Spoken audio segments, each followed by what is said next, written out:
MHT CET 2026ची cap registration आणि document व्हेरिफिकेशनची जी process आहे ती कालपासून स्टार्ट झाली आहे. मग आजचा जो व्हिडिओ बनवतोय ना, तो यासाठी बनवतोय की ही एक फॉर्म फिलिंग तुम्हाला कसं करायचं आहे, तुम्हाला फॉर्म्स कुठे भरायचे आहेत, मिस्टेक्स कुठे करायचे आहेत. लक्षात ठेवा, ज्या आपली इंजिनिअरिंग ॲडमिशन प्रोसेसमधली ना सगळ्यात पहिली आणि सगळ्यात इम्पॉर्टंट स्टेप ही आहे. कारण का ही स्टेप जर तुम्ही कंप्लीट केली तरच तुम्ही मेरिट लिस्टमध्ये नाव येतं आणि तुम्ही कॅप ॲडमिशन आणि स्पॉट आणि ILSला इलिजिबल असता ॲडमिशनसाठी. त्यामुळे ही स्टेज सगळ्यात महत्त्वाची आहे. CET सेलने 13 जुलैपर्यंत आपल्याला व्हेरिफिकेशनचा वेळ दिलेला आहे. ती डेट नक्की 4 ते 5 दिवसांनी एक्सटेंड होणार आहे. हमखास होते, दरवर्षी असते. त्यामुळे घाई गडबड करू नका. आपल्याकडे मिनिमम 2 आठवड्याचा तरी वेळ आहे. ठीक आहे, कालपासून ती साईट व्यवस्थित सुरू झाली, परंतु कुणी सुद्धा कॅप रजिस्ट्रेशन आणि डॉक्युमेंट व्हेरिफिकेशन आहे ते आज करू नका. कारण का मे बी त्या साईटवरती काही ग्लिच असू शकतात, OTPचे काही इश्यू वगैरे येऊ शकतात. त्यामुळे शक्य तर काय करा, उद्यापासून तुम्ही तुमचे फॉर्म्स वगैरे भरायला ना स्टार्ट करा. आता सगळ्यात महत्त्वाची आणि इम्पॉर्टंट स्टेप, मी व्हिडिओमध्ये फॉर्म फिलिंग कसं भरायचं आहे सगळ्या गोष्टी इन डिटेल सांगितले आहेत. दुसरी महत्त्वाची गोष्ट म्हणजे फॉर्म भरायचे कुठे. 3 ऑप्शन्स आहेत. एक तर जर तुमच्याकडे लॅपटॉप असेल, PC असेल, तर तुम्ही घरून सुद्धा फॉर्म फिलिंग वगैरे हे सगळं करू शकता. ठीक आहे, किंवा तुम्ही एकतर सायबर कॅफेवरून सुद्धा करू शकता. आणि तिसरा पर्याय आहे, जे काही CET सेलचे स्क्रुटिनी सेंटर्स आहेत तिथं सुद्धा त्यांनी हे फॉर्म फिलिंगचे ऑप्शन दिलेले असतात. तुम्ही तिथं जाऊन सुद्धा भरू शकता. माझं सजेशन काय आहे, जर तुम्हाला PC वगैरे वापरणं, PDF कंप्रेस करणं, सगळ्या गोष्टी माहिती असेल तर घरून भरला तरी सुद्धा चालेल. नाही तर काहीच माहिती नसेल तर सरळ तुम्ही तुमचे जवळचं काही स्क्रुटिनी सेंटर असेल तिथं जाऊन हे सगळे फॉर्म्स भरा. ठीक आहे. दुसरी महत्त्वाची गोष्ट म्हणजे काय, कॅप रजिस्ट्रेशन आणि डॉक्युमेंट व्हेरिफिकेशन ह्या 2 वेगवेगळ्या प्रोसेस आहेत, परंतु त्या पॅरलल आहेत. म्हणजे जेव्हा तुम्ही कॅप रजिस्ट्रेशन करता त्यावेळी तुम्हाला व्हेरिफिकेशनला जावं लागतं. ज्यावेळी तुमचं व्हेरिफिकेशन कंप्लीट होतं त्यावेळी ही पहिली स्टेप कॅप रजिस्ट्रेशन आणि डॉक्युमेंट व्हेरिफिकेशन कंप्लीट होते, असा त्याचा अर्थ आहे. ठीक आहे. तिसरी महत्त्वाची आणि इम्पॉर्टंट गोष्ट म्हणजे काय, या CET सेलच्या पहिल्या सगळ्यात महत्त्वाच्या स्टेजपैकी ही जी स्टेज आहे याच्यामध्ये आणखीन एक डाऊट विद्यार्थ्यांचा काय येतो की तुम्हाला डिटेल्स जे आहेत ना सगळी करेक्ट ठेवा. कारण का काय होतं, CET एक्झामच्या वेळी तुम्ही भलेही काही चुकीचे डिटेल्स एंटर केले असले ॲप्लिकेशन फॉर्म, परंतु इथं चालणार नाही. इथं तुम्हाला व्यवस्थित तुमचे डिटेल्स सगळे एंटर करायचे आहेत. स्क्रुटनी निवडताना सुद्धा ऑफलाईन स्क्रुटनी निवडा, जेणेकरून फॉर्म व्हेरीफाय लवकरात लवकर होतील. ऑनलाईन स्क्रुटनीला काय होतं, वेळ लागतो, त्यांचा रिस्पॉन्स कधी येईल त्याच्यावरती आहे. जर काही मिस्टेक आली तर काय करता, आपल्याला परत रिव्ह्यू करावी लागते, परत डॉक्युमेंट्स अपलोड करावे लागतात, परत तिथून वेळ लागतो. मग या सगळ्या गोष्टी आहेत ना मी आजच्या व्हिडिओमध्ये डिस्कस केले आहेत. आजपासून फॉर्म भरण्याऐवजी उद्यापासून फॉर्म भरायला स्टार्ट करा. इनफ वेळ आहे, घाई गडबड काही करू नका, सगळ्यांना पुरेसा वेळ मिळतो. तर सगळ्यांना नमस्कार, मी संदीप मिल्के. सुरुवात करूया आजच्या या नवीन व्हिडिओला.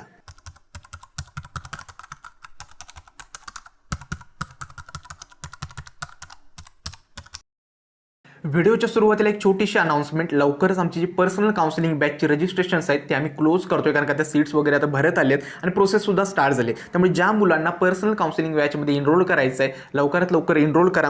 एकतर या पर्सनल काउन्सिलिंग बॅचमध्ये आम्ही काय काय प्रोव्हाइड करतोय, सगळ्यात महत्त्वाचं आहे कॉल सपोर्ट आणि व्हॉट्सॲप सपोर्ट. माझा एक पर्सनल नंबर तुमच्यासोबत शेअर केला जातो. जे काही तुमचे डाऊट्स असणार आहे त्या पूर्ण ॲडमिशन प्रोसेसमध्ये डायरेक्टली तुम्ही कॉलवरती मला विचारू शकता. दुसरं आहे तुमचं पर्सनलाइज कॉलेज लिस्ट, तुमचं पर्सेंटाईल, कॅटेगरी, तुम्हाला कॉलेज ब्रँच कुठे हवे, या सगळ्या गोष्टी विचारात घेऊनच तुमची जी कॉलेजची लिस्ट आहे ती सगळी आम्ही तुम्हाला बनवून देतो. तिसरं आहे लाईव्ह गायडन्स सेशन, म्हणजे CETच्या प्रत्येक स्टेपनुसार आता कॅप रजिस्ट्रेशन पासून तुम्हाला सगळ्या स्टेपला एक तर लाईव्ह गायडन्स सेशन भेटतात, ज्याच्यामध्ये पूर्ण ॲडमिशनची फॉर्म फिलिंग वगैरे सगळी जी प्रोसेस आहे ना ती सांगितली जाते, जेणेकरून ॲडमिशन प्रोसेसमध्ये कुठेही तुम्हाला काही अडचणी येणार नाहीत. त्यानंतर आहे इन्स्टिट्यूट लेवल गायडन्स, म्हणजे कोणत्या कॉलेजमध्ये किती सीट्स वॅकंट आहे, तुम्हाला ILSचे फॉर्म्स कुठे स्टार्ट झालेत, या सगळ्या गोष्टींबद्दल स्पॉट आणि ILS बद्दल माहिती दिली जाते, जेणेकरून ॲडमिशन प्रोसेसमध्ये या गोष्टींचा तुम्हाला फायदा व्हावा आणि जिथं काही वॅकंट सीट्स असेल तिथं तुम्हाला सीट्स अपग्रेड करता यावेत. आणि त्यानंतर आहे first year engineering guidance session, ज्याच्यामध्ये फक्त तुम्हाला फर्स्ट इयरपासून कोडिंग असेल, CGPA कसं करायचं या गोष्टींबद्दल गाईड केलं जातं. आणि ह्या गोष्टींबद्दल म्हणजे फर्स्ट इयरपासून तुम्हाला गायडन्स सेशन दिली जातात. त्यामुळेच लक्षात ठेवा, ही जी पर्सनल काउन्सिलिंग बॅच आहे लवकरच याचे रजिस्ट्रेशन आम्ही क्लोज करतोय. डिस्क्रिप्शन बॉक्समध्ये आणि कमेंट बॉक्समध्ये मी रजिस्ट्रेशन फॉर्मचे लिंक दिले आहे, ज्यांना एनरोल करायचं आहे नक्की एनरोल करा. ठीक आहे. इन केस काही क्वेरी असेल तर व्हॉट्सॲप नंबरवरती प्लीज मेसेज करा. ठीक आहे. आता येतो व्हिडिओच्या मेन कंटेंटवरती की ॲप्लिकेशन फॉर्म, आपला कॅप रजिस्ट्रेशनचा ॲप्लिकेशन फॉर्म कसा भरायचा आहे. कॅप रजिस्ट्रेशन आणि डॉक्युमेंट व्हेरिफिकेशन प्रोसेस थोडक्यात सांगतो. लक्षात ठेवा, जसं तुम्ही CET एक्झामच्या वेळी एक ॲप्लिकेशन फॉर्म भरला होतात का, तर तुम्हाला CETची एक्झाम द्यायची. सेम तशाच पद्धतीनं ओके, सगळीच मुलं काही CET एक्झाम दिलेली ह्या ॲडमिशन प्रोसेसमध्ये पार्टिसिपेट करत नाहीत, काही जोसा CSABला पार्टिसिपेट करतात. त्यामुळे ज्या मुलांना महाराष्ट्राच्या इंजिनिअरिंग कॅप ॲडमिशन प्रोसेसमध्ये पार्टिसिपेट करायचं आहे त्यांच्यासाठी ही कॅप रजिस्ट्रेशन आणि डॉक्युमेंट व्हेरिफिकेशन असते. मग 2 प्रोसेस आहेत, कॅप रजिस्ट्रेशन आणि डॉक्युमेंट व्हेरिफिकेशन. कॅप रजिस्ट्रेशन म्हणजे काय, तुम्हाला आधी पहिल्यांदा एक ऑनलाईन ॲप्लिकेशन फॉर्म भरावा लागतो, तुमचे डॉक्युमेंट्स सगळे अपलोड करावे लागतात आणि तुम्हाला ते डॉक्युमेंट्स व्हेरीफाय करावं लागतात. ठीक आहे, एवढं सिंपल असते ही प्रोसेस. मग याच्यामध्ये व्हेरिफिकेशनसाठी त्यांनी ऑप्शन काय दिलेत, ऑनलाईन व्हेरिफिकेशन पण दिले आणि ऑफलाईन व्हेरिफिकेशन पण दिले. तुम्हाला जसं वाटेल त्यानुसार तुमचे डॉक्युमेंट्स व्हेरीफाय करा. एकदा ते डॉक्युमेंट्स तुमचे व्हेरीफाय झाले, ॲक्नॉलेजमेंटची रिसिप्ट तुम्हाला मिळाली की तुमचं डॉक्युमेंट व्हेरिफिकेशन कंप्लीट होतं. ठीक आहे, मग आता डॉक्युमेंट व्हेरिफिकेशन ही प्रोसेस कंप्लीट करण्यासाठी कसं करायचं आहे, सुरुवातीला आपली CETCची जी काही ऑफिशियल साईट आहे FE2026 mahaCET.org त्याच्यावरती तुम्हाला यायचं आहे. आता त्या साईटवरती आला तर पहिल्यांदा आपल्याला काय करावं लागतं, तर न्यू रजिस्ट्रेशन करावं लागतं, कारण का आता आपण नवीन ॲप्लिकेशन फॉर्म क्रिएट करतोय. ठीक आहे, त्यामुळे नवीन रजिस्ट्रेशनवरती क्लिक करा.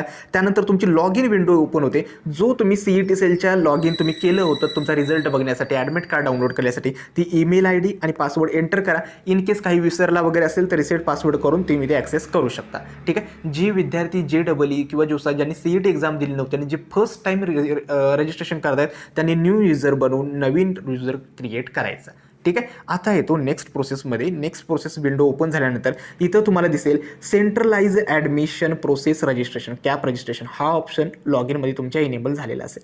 ठीक आहे, याच्यावरती तुम्हाला क्लिक करावं लागतं. नेक्स्ट विंडो ओपन होते UG आणि PG.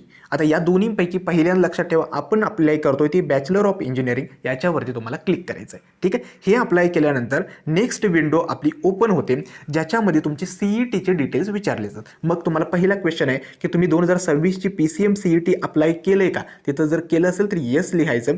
त्यानंतर आता तुमचे डिटेल्स घेण्यासाठी त्यांनी काय केलेलं सांगतो, 2026च्या CET एक्झाममध्ये जे तुम्ही 2 अटेम्प्ट दिलेत त्याच्यापैकी जो तुमचा बेस्ट अटेम्प्ट आहे, म्हणजे ज्याचा स्कोर जास्त आहे, समजा पहिल्या अटेम्प्टमधला 88 आणि सेकंड अटेम्प्टला मला 88, मग मी काय करेल, सेकंड अटेम्प्ट 88 जो स्कोर कार्ड आहे, जो रिझल्ट आहे, त्या रिझल्टवरती जर बघाल तर तुम्हाला एक ॲप्लिकेशन नंबर तुमचा दिलेला आहे. ठीक आहे, आणि रोल नंबर सुद्धा दिलेला आहे. तो ॲप्लिकेशन नंबर आणि रोल नंबर या ठिकाणी एंटर करा.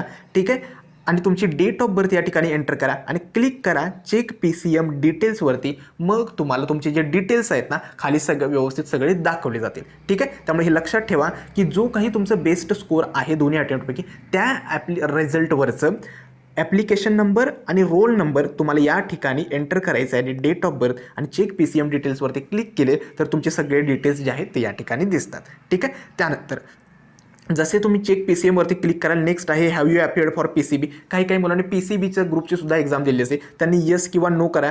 ठीक आहे, आता PCBच्या ग्रुपचं काही जे इंजिनिअरिंगचे 9 ब्रँचेस आहेत, जसं की ॲग्रिकल्चरल असेल, बायोटेक्नॉलॉजी वगैरे असेल, टेक्स्टाईल वगैरे रिलेटेड काही ब्रँचेस वगैरे आहेत, मग अशा ब्रँचेसमध्ये PCBचा स्कोर सुद्धा यूज होतो. मग त्यासाठी हे दिलेलं आहे, जर PCBचा ग्रुपचा अटेम्प्ट दिला असेल तर येस करा, अदरवाईज नसेल तर नो करा. ठीक आहे, त्यानंतर महत्त्वाचं आहे, हे सगळे तुम्ही चेक PCM डिटेल्सवरती क्लिक केलं तर तुमचे सगळे डिटेल्स या ठिकाणी तुम्हाला डिस्प्ले होतात. चेक करा व्यवस्थित तुमचे मार्क्स वगैरे हेच आहेत का. ठीक आहे, त्यानंतर ओके या ठिकाणी नेक्स्ट आहे I have read all instructions. या इन्स्ट्रक्शन ज्या काही असतील त्या तुम्ही वाचा आणि सेव्ह अँड प्रोसीडवरती क्लिक करा. ठीक आहे, आता इथून स्टार्ट होतो आपला फॉर्म भरणं. त्याच्यातली पहिली स्टेप आहे पर्सनल डिटेल्स.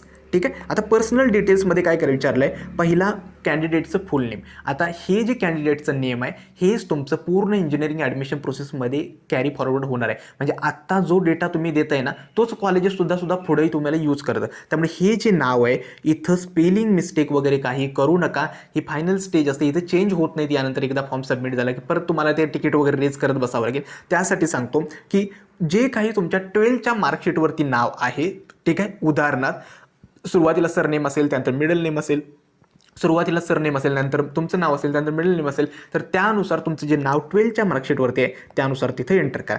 त्यानंतर ते फादर्स नेम पूर्ण एंटर केलात किंवा फक्त इनिशियल नावसुद्धा एंटर केलं तरीसुद्धा चालेल. मदर्स नेमसुद्धा पूर्ण एंटर केलात किंवा इनिशियल नाव जरी एंटर केलं तरीसुद्धा चालेल. जेंडर तुमचं असेल, तुमचं जेंडर वगैरे किंवा तुमचं डेट ऑफ बर्थ जी काही आहे ती एंटर करा. डेट ऑफ बर्थ कन्फर्म करा. रिजन असेल, रिलिजन असेल, त्यानंतर रिजन असेल, ठीक आहे, म्हणजे अर्बन आहे, रुरल आहे, या सगळ्या गोष्टी या ठिकाणी सिलेक्ट करा. त्यानंतर ठीक आहे. तुमची नॅशनॅलिटी काय आहे, इंडियन, ते मोस्टली सगळ्यांची नॅशनॅलिटी इंडियनच आहे, ती सिलेक्ट करा. त्यानंतर तुमचा जो काही ॲड्रेस आहे, ठीक, जो काही आधार कार्डवरती ॲड्रेस आहे तो तुम्ही इथं सगळा एंटर करा. ठीक आहे. त्यानंतर सगळ्यात महत्त्वाचं आहे डिस्ट्रिक्ट असेल, तुमचा जो काही डिस्ट्रिक्ट आहे तो निवडा, तुमचं गाव असेल. ठीक आहे. या सगळ्या गोष्टी इथं ॲड्रेसमध्ये डिटेल्समध्ये सगळं भरायचं. आता महत्त्वाची स्टेप इथं स्टार्ट होते. लक्षात ठेवा, इथं तुम्हाला 2 फील्ड विचारले. एक म्हणजे तुमचा मोबाईल नंबर आणि ईमेल आय डी. इथून पुढे या पूर्ण कॅप ॲडमिशन प्रोसेसमध्ये प्रत्येक स्टेपला तुम्हाला ज्यावेळी फॉर्म सबमिट करायचं आहे, मोबाईल नंबरवरती OTP येणार आहे. म्हणजे कॅप राऊंड 1चा ऑप्शन फॉर्म भरायचा आहे, OTP येणार आहे. किंवा कुठेही तुम्हाला ऑप्शन फॉर्म किंवा हे सुद्धा फॉर्म सगळे भरताना ना OTP येणार आहे. त्यामुळे असा एक मोबाईल नंबर या ठिकाणी एंटर करायचा आहे जो कायम तुमच्याकडे ॲक्सेसेबल आहे आणि ज्याच्यावरती OTP रिसीव्ह होतील. नाहीतर काय होतं, तो मोबाईल कुठेतरी बंद पडलेला असतो किंवा तो पेरेंट्स सोबत असतो आणि तुम्ही ज्यावेळी फॉर्म भरत असता त्यावेळी OTPसाठी त्यांना सतत विचारत बसावं लागतं. असं करू नका. जो नंबर व्यवस्थित सुरू आहे, जो तुमच्याकडे आहे, तोच या ठिकाणी मोबाईल नंबर या ठिकाणी द्या आणि जो तुमचा मेल व्यवस्थित सुरू आहे तो सुद्धा मेल इथं द्या. या 2 गोष्टी खूप महत्त्वाच्या आहेत, लक्षात ठेवा. ठीक आहे. मेल आय डी आणि तुमचा मोबाईल नंबर ते व्यवस्थित या ठिकाणी एंटर करा, जे व्यवस्थित चालू आहेत. आणि ठीक आहे, पुढं तुम्ही कॅपचा एंटर करून सेव्ह अँड प्रोसीड करा. ठीक आहे. आय होप ही एक महत्त्वाची स्टेप आहे. त्यानंतर सेव्ह अँड प्रोसीड केल्यानंतर इथं तुम्हाला एक ॲप्लिकेशन ID जनरेट होतो. ठीक आहे. जी EN26 नावाने होते. ठीक आहे. म्हणजे इंजिनिअरिंग 2026. ठीक आहे. मग ही एक ॲप्लिकेशन ID क्रिएट होते, ती तुम्ही व्यवस्थित ठेवा आणि पासवर्डसुद्धा तुम्हाला एंटर करावा लागतो आणि त्यानुसार तुमचा जो ॲप्लिकेशन ID जो आहे, आता हा सगळ्यात इम्पॉर्टंट आहे, हा नोट डाऊन करून ठेवा. तुमच्या मेसेजसुद्धा येतो मोबाईलवरती जो काही नंबर दिलेला आहे. ठीक आहे. ही ॲप्लिकेशन ID आणि पासवर्ड तुम्ही व्यवस्थित सांभाळून ठेवा. ठीक आहे. कारण का इथून पुढे ॲडमिशनसाठी हीच तुम्हाला एंटर करावं लागतो. म्हणजे तुम्हाला ऑप्शन कॅप राऊंड 1चा अलॉटमेंट बघायचा आहे, प्रोव्हिजनल तुमच्या रँक्स बघायच्यात. CET सर सिम्पली काय करतं, एक लिंक जनरेट करतं, त्याच्यावरती आपण हा ॲप्लिकेशन ID टाकायचा, त्यानंतर तुमची डेट ऑफ बर्थ एंटर करायची. ठीक आहे. मग तुम्हाला ऑटोमॅटिकली ते तुमचं जे काही PDF असेल, रँकची असेल, अलॉटमेंटची PDF असेल, ती सगळे आपल्याला दिसते. त्यामुळे हा ॲप्लिकेशन ID जपून ठेवा. ठीक आहे. आता इथं तुम्ही ॲप्लिकेशन तुमचं क्रिएट करता. ठीक आहे. तुमचे पर्सनल डिटेल्स वगैरे एंटर करून, मोबाईल नंबर एंटर करून, लक्षात ठेवा, जर तुम्ही सायबर कॅफेवरती वगैरे भरत असाल तर त्याच्याकडून काळजीपूर्वक ही ॲप्लिकेशन ID आणि जे काही तुमचं वगैरे पासवर्ड वगैरे जनरेट केलं असेल तो सगळा व्यवस्थित घेऊन या. विसरून काही येऊ नका, कारण का घरी येऊन तुम्ही परत रिसेट केला तरी चालेल, जेणेकरून पुढे तुम्हाला काही इश्यू वगैरे येणार नाही. त्यानंतर ज्यावेळी नेक्स्ट स्टेपवरती येतात त्याच्यावरती सगळ्यात महत्त्वाचे 2 स्टेप असतात, फिजिकल स्क्रुटनी आणि ई स्क्रुटिनी. आता या दोन्हींचा डिफरन्स काय? समजा फिजिकल स्क्रुटिनी म्हणजे काय, तर तुम्ही तुमचा रजिस्ट्रेशनचा फॉर्म भरता, सगळे डॉक्युमेंट्स ऑनलाईन अपलोड करता आणि त्यानंतर तुम्हाला काय करायचं आहे, ते डॉक्युमेंट्स फिजिकली जाऊन जे काही स्क्रुटिनी सेंटर तुम्ही लॉग इनमध्ये निवडता तिथं जाऊन डॉक्युमेंट्स व्हेरीफाय करावे लागतात. जर तुम्ही फिजिकल स्क्रुटिनी, मग तुम्हाला काय करायचं, जे काही डॉक्युमेंट्स ओरिजिनल डॉक्युमेंट्स आहेत प्लस जे काही तुमचे त्याचे झेरॉक्स सेट आहेत आणि हा रजिस्ट्रेशनचा फॉर्म घ्यायचा, त्या स्क्रुटिनी सेंटरला जो तुम्ही टाइम स्लॉट निवडला आहे तिथं जायचं, तिथं डॉक्युमेंट्स व्हेरीफाय करायचे. तिथले ऑफिसर चेक करतात व्यवस्थित त्याने फॉर्म वगैरे भरला आहे का, काही मिस्टेक वगैरे नाही. जर काही मिस्टेक झाली असेल तिथल्या इथे सांगतात की हे चेंज करा किंवा इथले ते दुरुस्त पण करून देतात.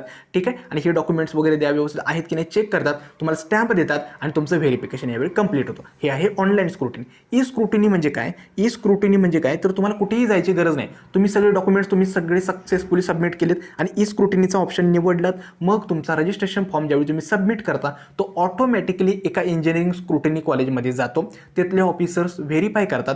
जर काही फॉर्ममध्ये एरर्स असेल तर तुमच्या लॉग इनमध्ये डिस्प्ले होतात की हे एरर्स आहेत, हे चेंजेस करा आणि परत फॉर्म सबमिट करा.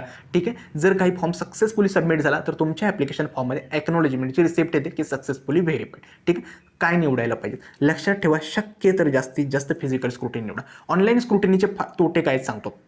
एक तर ज्यावेळी तुम्ही फॉर्म सबमिट करता त्यावेळी ना माहिती नसते की समोरचं कॉलेज किंवा स्क्रुटिनी सेंटर तो व्हेरीफाय कधी करणार आहे. त्यामुळे विद्यार्थ्यांना भरपूर वेळ थांबावं लागतं. ठीक आहे.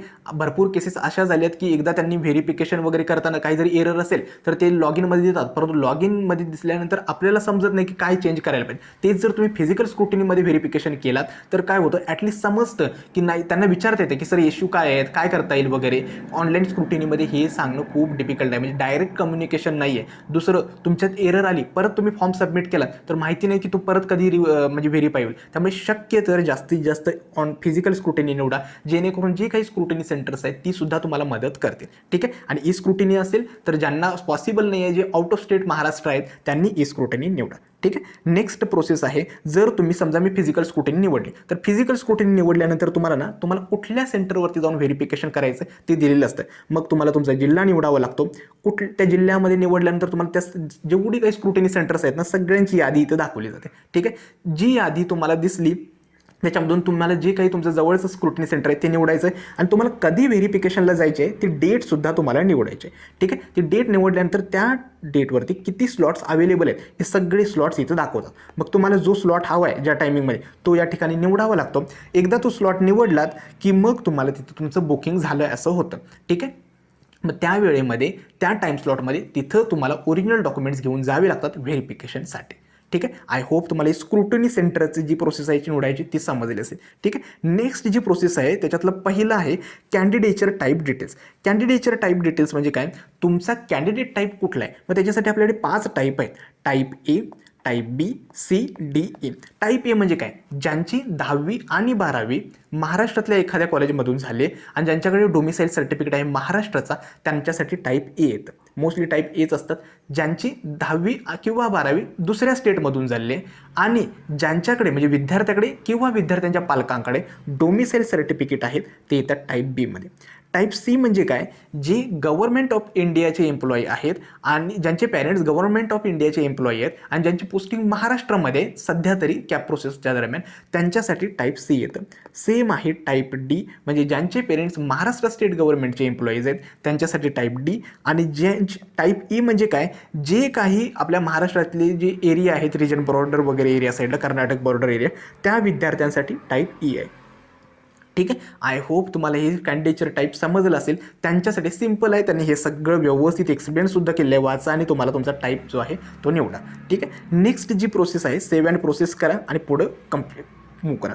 ठीक आहे. मग आता समजा विद्यार्थ्यानं महाराष्ट्र टाईप ए निवडला तर ते टाईप ए सिद्ध करण्यासाठी डॉक्युमेंट्स कुठले लागणार आहेत ते CET सेल विचारतं. मग जर तुम्ही बघाल तर टाईप ए सिद्ध करण्यासाठी ना 3 ऑप्शन दिले आहेत. तुमचं बर्थ सर्टिफिकेट ज्याच्यावरती प्लेस ऑफ बर्थ महाराष्ट्रातमधलं मेन्शन असावं, डोमिसाईल सर्टिफिकेट जे तुम्हाला महाराष्ट्र डोमिसाईल असावं किंवा स्कूलच्या लिव्हिंग सर्टिफिकेट ज्याच्यावरती प्लेस ऑफ बर्थ महाराष्ट्रातलं मिळतं. याच्यापैकी कोणतेही डॉक्युमेंट तुमच्याकडे जे अवेलेबल आहे ते तुम्ही निवडू शकता जेणेकरून तुमचं महाराष्ट्र टाईप कॅन्डिडेचर ए आहे का हे सिद्ध होईल. ठीक आहे. दुसरा आहे त्याने 10वी विद्यार्थ्यानं उत्तीर्ण केलेला जिल्हा कुठला आहे, ज्या विद्यार्थ्या 12वी एंटर केलेला जिल्हा कोणता आहे हे किंवा तालुका कोणता आहे हे सगळे तुम्हाला निवडावं लागतं. हे तुम्ही जसं निवडता, ठीक आहे, हे तुम्ही जसं निवडता तर या ठिकाणी हे तुम्ही जसं निवडता त्यानंतर तुम्ही ओके तुमची जी होम युनिव्हर्सिटी आहे ती ऑटोमॅटिकली येते. ती तुम्हाला स्वतःहून चूज करावी लागत नाही. हे तुमचं म्हणजे तुमचं डॉक्युमेंट तुम्ही 10वी 12वी उत्तीर्ण केलेला जिल्हा निवडता त्यानंतर तुमची होम युनिव्हर्सिटी ऑटोमॅटिकली जनरेट होते. आपण काही करावे लागत नाही. ठीक आहे. आता या ठिकाणी तुमचे कॅटेगरी डिटेल्स नेक्स्ट स्टेप आहे त्यामध्ये एंटर करावे लागतात. मग तुमची जी काही कॅटेगरी आहे ओपन SC ST ते काळजीपूर्वक निवडा. एखादं डॉक्युमेंट आत्ता नसेल त्या डॉक्युमेंटचे टोकन रिसिप्ट असेल तरीसुद्धा डॉक्युमेंट व्हेरिफिकेशन कंप्लीट होतं. तुम्ही तुमचं original document cap round 4 complete होण्याआधी रिपोर्टिंगच्या आधी तुम्हाला CET सेलकडे व्हेरीफाय करावं लागतं आणि कॉलेजमध्ये जमा करावं लागतं. त्यामुळे जरी डॉक्युमेंट नसेल काळजी करू नका तर तुमचं डॉक्युमेंट व्हेरिफिकेशन कंप्लीट होतं. टोकन रिसिप्ट पण चालेल. ठीक आहे. मग इथं तुमची जी काही कॅटेगरी असेल ती तुम्ही निवडा. ठीक आहे. सेव्ह अँड प्रोसीडवरती क्लिक करा. त्यानंतर कॅटेगरी निवडलीत त्यानंतर तुमची जी काही कास्टचं नाव आहे ते सगळं लिस्टमधून निवडा. त्यानंतर तुमच्याकडे कास्ट व्हॅलिडिटी आहे का, ठीक आहे, नॉन क्रिमिनल आहे का त्याची स्टेटस निवडायचं आहे. ठीक आहे. आता लक्षात ठेवा की तुमची कास्ट इथं निवडलात त्यानंतर ठीक आहे कास्ट व्हॅलिडिटीचा स्टेटस तुम्हाला विचारायचं म्हणजे अवेलेबल आहे का, अप्लाइड बट नॉट रिसिव्ह किंवा नॉट अप्लाइड. ठीक आहे. जर अवेलेबल असेल तर अवेलेबल करा. जर तुम्ही अप्लाय केले परंतु टोकन रिसिप्टच आहे तर अप्लाइड बट नॉट रिसिव्ड करा आणि ओके ते तुम्हाला निवडायचं आहे. हे काळजीपूर्वक निवडा. कास्ट त्यानंतर तुमचं कुठली कास्ट आहे त्यानंतर तुमचं क्रिमिलेअर आणि कास्ट सर्टिफिकेटचे स्टेटस काय आहे. ठीक आहे. आता अजून एक गोष्ट सांगायची आहे. महाराष्ट्र स्टेट गव्हर्नमेंटनं OBC आणि SCBC कॅटेगरीसाठी जी त्यांची कास्ट व्हॅलिडिटीसाठी डेट आहे ती 6 महिन्यांसाठी एक्सटेंड केलेली आहे. ओके OBC आणि SCBC कॅटेगरीसाठी. त्यानंतर ठीक आहे. अप्लाइड बट जे काही तुमची व्हॅलिडिटीची स्टेटस आहे तो निवडा, अप्लाइड बट नॉट रिसिव्ड असेल. ठीक आहे. त्यानंतर तुम्हाला काय करायचं, कास्ट सर्टिफिकेटवरचा त्याचा ॲप्लिकेशन नंबर जो आहे दिलेला असतो त्याच्यावरती, कास्ट सर्टिफिकेट जे डॉक्युमेंट आहे त्याच्यावरती तो ॲप्लिकेशन नंबर एंटर करायचा आहे. ठीक आहे. त्यानंतर कास्ट व्हॅलिडिटीची जी लास्ट डेट आहे ओके ती एंटर करायचं आहे. ठीक आहे. त्यानंतर तुमची इश्युइंग ऑथॉरिटी कोणती आहे, त्यानंतर कुठला जिल्हा आहे, त्यानंतर कास्ट व्हॅलिडिटीचं नाव काय आहे. ठीक आहे. त्यानंतर तुमचा क्रमांक काय आहे, क्रिमिनलची स्टेटस काय आहे, ह्या सगळ्या गोष्टींना तुमच्या जे काही डॉक्युमेंट आहेत, caste certificate, caste validity, non criminal म्हणजे कॅटेगरीच्या विद्यार्थ्यासाठी त्यानुसार हे निवडा. ठीक आहे. नेक्स्ट जो आहे, ठीक आहे, नेक्स्ट प्रोसेस आहे की तुमची कॅटेगरी अगेन निवडावी लागते. तुमचं जे काही ॲन्युअल इन्कम आहे, इन्कम सर्टिफिकेटवरती मेन्शन केलं ते निवडावं लागतं. महत्त्वाचं आहे, तुम्ही EWSसाठी ॲडमिशनसाठी अप्लाय करू इच्छिता का. EWS म्हणजे 10% जागा आहेत ज्याच्यासाठी महाराष्ट्र स्टेट गव्हर्नमेंटचा EWS लागतो जो प्रोफॉर्मा 5मध्ये. जर अप्लाय करू असणार तर तुम्ही येस किंवा नो करा. जे EWS कॅन्डिडेट्स आहेत तिथं त्यांनी येस किंवा नो करावं लागतं. EWS कॅटेगरी कास्टमध्ये दिसणार नाही आहे, कास्टची जी लिस्ट होती ना, ठीक आहे, त्याच्यामध्ये दिसणार नाही आहे. तुम्हाला सेपरेट इथं विचारलं आहे EWSला अप्लाय करायचं आहे का, येस किंवा नो करा आणि तुमच्या कॅटेगरीचं नाव एंटर करा, सेव्ह अँड प्रोसीड करा आणि पुढे जा. ठीक आहे. त्यानंतर सेव्ह अँड प्रोसीड केल्यानंतर पुढं आल्यानंतर तुम्हाला आहे की PWD स्टुडंट आहे का, असेल तर येस किंवा नो करा. ठीक आहे. दुसरं आहे स्टुडंटचे पॅरेंट डिफेन्समध्ये आहेत का. ठीक आहे. डिफेन्समध्ये असेल तर येस करा, नसेल तर नो करा. त्यानंतर फॅमिलीचं ॲन्युअल इन्कम जे काही आहे ते निवडा. त्यानंतर सगळ्यात महत्त्वाचं इथे विचारलं आहे, do you want to apply for TFWS. TFWS एक स्कीम आहे, ट्युशन फी वेवर स्कीम, ज्याच्यामध्ये तुमची ट्युशन फी आहे ना कंप्लिटली माफ होते. याच्या 5% जागा असतात आणि याच्यामध्ये एकतर याचे तोटे काय आहेत, तर समजा याची सीट तुम्ही भेटली, ॲडमिशन घेतलं तर तुम्हाला स्पॉट राऊंडला जाता येत नाही. ठीक आहे. सेकंड इयरला ब्रँच चेंज करता येईल. हा ऑप्शन कुणी निवडायचा नाही ती सांगतो. कोणत्याही कॅटेगरीच्या गर्ल स्टुडंटनं हा TFWS ऑप्शन निवडू नका. ऑलरेडी तुमची ट्युशन फी माफ आहे. दुसरं, जे काही SC ST NT कॅटेगरीचे विद्यार्थी आहेत त्यांनी सुद्धा TFWSला नो करा. ऑलरेडी तुमची ट्युशन फी माफ आहे, मग तुम्ही कशाला भरताय ना. हा ऑप्शन जो आहे OBC SC BC EWS okay किंवा ओपन कॅटेगरी ज्यांचं उत्पन्न 8 लाखापेक्षा कमी आहे त्या मुलांसाठी हा ऑप्शन असू द्यात. ठीक आहे. म्हणजे त्यांच्यासाठी आहे, उगाच तुम्ही तो भरून आणि काय अर्थच नाही आहे, त्याचा उपयोग नाही आहे. त्यामुळे SC मुलींनी कॅटेगरी स्टुडंट आणि SC ST आणि NT या कॅटेगरीने हा ऑप्शन भरू नका. जे काही OBC SC BC EWS आणि ओपन कॅटेगरीचे विद्यार्थी स्टुडंट आहे, मेल स्टुडंट आहेत, मेल, ठीक आहे, त्यांनी TFWSला येस केलं तरी चालते. TFWSचा जसं पण कट ऑफ पण वेगळा असतो आणि त्याची रँकसुद्धा वेगळी असते. म्हणजे आपला ऑप्शन फॉर्म भरताना समजा एक ऑप्शन आहे COEPचं कम्प्युटर इंजिनिअरिंग विथ TFWS असतं, शेवटी T केलेलं आणि शेवटी एक नॉर्मल ऑप्शन असतो. त्यामुळे हे दोन्ही ऑप्शन्स असतात आपल्याकडे. त्यामुळे काळजी काय करू नका. जर आपल्याला परत वाटलं नाही मला TFWS काढायचं आहे तर आपण TFWS निवडायचंच नाही, फक्त नॉर्मलचे ऑप्शन निवडायचं. त्यामुळे तोटा काही नाही आहे जर मुलं ही निवडत असेल तर. OBC SC BC EWS mail candidate होईल, याचा तोटा पण काही नाही आहे आणि फायदा पण कसं असतं, ॲटलिस्ट मिळाली सीट तर तुमची ट्युशन फी माफ आहे. जर तयारी असेल तरच TFWSचा ऑप्शन निवडा. ठीक आहे. आता नेक्स्ट आहे ती म्हणजे काय तर ओके, ऑर्फन कॅन्डिडेट आहात का, असाल तर येस वगैरे ते जे काय आहे ते मेन्शन करा. त्यानंतर महत्त्वाचं आहे मायनॉरिटी डिटेल्स. 2 प्रकारच्या मायनॉरिटी असतात, linguistic minority, religious minority. Linguistic म्हणजे काय, ज्यांच्या लिव्हिंग सर्टिफिकेटवरती मदर टंग हिंदी, गुजराती, सिंधी, तमिळ जी काही असेल ती मेन्शन केलेली असते. रिलिजियस मायनॉरिटी म्हणजे एका स्पेसिफिक रिलिजनची असेल, ख्रिश्चन असेल, मुस्लिम असेल किंवा अशा काही स्पेसिफिक रिलिजन असेल तर त्यांच्यासाठी हे मायनॉरिटीचे ऑप्शन्स आहेत. ठीक आहे. समजा तुम्ही मायनॉरिटी आहात का, इथं येस क्लिक करायचं. येस जर क्लिक कराल तर 2 ऑप्शन असतात, लिंग्विस्टिक मायनॉरिटी आहे की रिलिजियस मायनॉरिटी. समजा मी लिंग्विस्टिक निवडली तर इथं तुमची मदर टंग विचारली जाते आणि कुठल्या लिंग्विस्टिक मायनॉरिटीचा प्रकार आहे. ठीक आहे. इथं वेगवेगळ्या प्रकारची दिलेली आहेत minority. Linguistic minority Gujarati, Hindi जी काही असेल ती तुमची निवडा. त्यानंतर ठीक आहे. त्यानंतर जर रिलिजियस मायनॉरिटी असेल तर कुठली रिलिजियस मायनॉरिटी आहे ती सुद्धा ऑप्शन दिले आहेत, ती सुद्धा तुम्ही निवडा. आणि त्यानंतर आहे की लक्षात ठेवा की मायनॉरिटी असेल तर तुमच्याकडे 2 डॉक्युमेंट्स, एक डॉक्युमेंट लागतं तुमचं लिव्हिंग सर्टिफिकेटवरती ती मायनॉरिटी मेन्शन पाहिजे, जो काही तुमचा रिलिजन असेल किंवा मदर टंग असेल, किंवा जर तो नसेल तर प्रोफॉर्मा O जो आहे CET सेलचा तो ऑफिशियल डॉक्युमेंट तुम्ही बनवून घ्या. आता नेक्स्ट तुम्ही सेव्ह अँड प्रोसीडवरती क्लिक करा. त्यानंतर तुम्हाला 10वी बोर्ड एक्झामचे सगळे डिटेल्स एंटर करावे लागतात. म्हणजे कोणतं बोर्ड आहे, कधी उत्तीर्ण झाला, तुमचा सीट नंबर काय, 10वीचे सगळे मार्क्स आहेत ते एंटर करा. ठीक आहे. त्यानंतर जे आउट ऑफ 500 आहेत तेवढे मार्क्स एंटर करा. त्यानंतर 12चे एक्झामचे डिटेल्स एंटर करा, HSC दिले, कुठलं बोर्ड आहे, ठीक आहे, त्यानंतर बोर्ड एक्झामचं नाव आहे, कधी उत्तीर्ण झालात, त्यानंतर तुमचं ॲक्च्युअल नेम जे तुमच्या मार्कशीटवरती आहे, त्यानंतर तुमची स्टेटस म्हणजे पास आहे, फेल्ड आहे, कंपार्टमेंट हे ऑप्शन्स आहेत, त्यानुसार तुम्ही निवडा. त्यानंतर तुमचे जे मार्क्स आहेत ते सगळे एंटर करा आणि सेव्ह अँड एंड प्रोसीडवरती क्लिक करा. ठीक आहे. नेक्स्ट आहे JEE मेन्सचे डिटेल्स. लक्षात ठेवा, भरपूर मुलांनी JEE दिलेली आहे, JEEचा स्कोर कमी आहे. मुलं काय करतात, नाही माझा CETचा स्कोर चांगला आहे, JEEचा नाही, मग कशाला मी एंटर करू. लक्षात ठेवा, भलेही JEEचा स्कोर 10% असू द्यात किंवा 20% असू द्यात, म्हणजे मिनिमम सांगतोय का, पर्सेंटेज जरी कमी असलं तरीसुद्धा JEEचा स्कोर एंटर करा. त्याचा फायदा कुठे कसा होईल, कोणत्या कॉलेजला होईल सांगता येत नाही. CET एक्झामचा स्कोर आपल्याला यूज होणारच आहे, परंतु JEEचा स्कोरसुद्धा सगळ्यांनी प्लीज एंटर करा. ठीक आहे. या ठिकाणी JEE दिली असेल तर तुम्ही येस करा आणि तुमचं जे काही तुमचं डिटेल्स असतील ना ते एंटर करा आणि तुमचं CETचा JEEचा स्कोरसुद्धा इथं ठेचतो. फक्त याच्यासाठी काही वेगळं डॉक्युमेंट लागत नाही, आपल्या JEEचं जे काही NTA स्कोर कार्ड आहे तेच तेवढं लागणार आहे. ठीक आहे. नेक्स्ट आहे ते म्हणजे JEEचा हे आपला ॲप्लिकेशन नंबर आणि त्याचा डेट ऑफ बर्थ एंटर केला तर तुमचा सगळ्यात JEEचा स्कोरचा डेटा वगैरे सुद्धा दिसतो. आता नेक्स्ट जी प्रोसेस आहे ती तुम्हाला तुमचा फोटोग्राफ आणि सिग्नेचर जी काय आहे ती स्कॅन करून या ठिकाणी अपलोड करावी लागते. ठीक आहे. आणि त्यानंतर सेव्ह अँड प्रोसीड ज्यावेळी तुम्ही करता त्यानंतर नेक्स्ट आहे जी कॅटेगरी तुम्ही निवडलेत त्याची सगळ्यांची डॉक्युमेंटची लिस्ट आहे ना ती ऑटोमॅटिक लिस्ट आहे. आता मी या ठिकाणी ओपन कॅटेगरी निवडले, मग विद्यार्थ्याला काय लागणार आहे तर नॅशनॅलिटी लागणार आहे. नॅशनॅलिटी म्हणजे काय तर लक्षात ठेवा, नॅशनॅलिटीसाठी एक वेगळं सर्टिफिकेट असतं किंवा एकच सर्टिफिकेट असतं, certificate of nationality and domicile. तेच सर्टिफिकेट आपण डोमिसाईल आणि नॅशनॅलिटीच्या जागी अपलोड करू शकतो. जर नॅशनॅलिटी नसेल, ठीक आहे, तर काय करायचं, तुमच्या लिव्हिंग सर्टिफिकेटवरती nationality equal to Indian mention केलेली असते, ते लिव्हिंग सर्टिफिकेट जरी अपलोड केलं ना चालतं, काही इश्यू नाही आहे. ठीक आहे. नॅशनॅलिटीच्या जागी लिव्हिंग सर्टिफिकेट अपलोड केलं तरीसुद्धा चालेल. डोमिसाईल सर्टिफिकेट जर नसेल तर लिव्हिंग सर्टिफिकेट किंवा बर्थ सर्टिफिकेट ज्याच्यावरती place of birth Maharashtra mention आहे ती सुद्धा अपलोड केली तरी चालेल. त्यानंतर मायनॉरिटी असेल तर मायनॉरिटीचा प्रोफर्मा O किंवा लिव्हिंग सर्टिफिकेट अपलोड करा.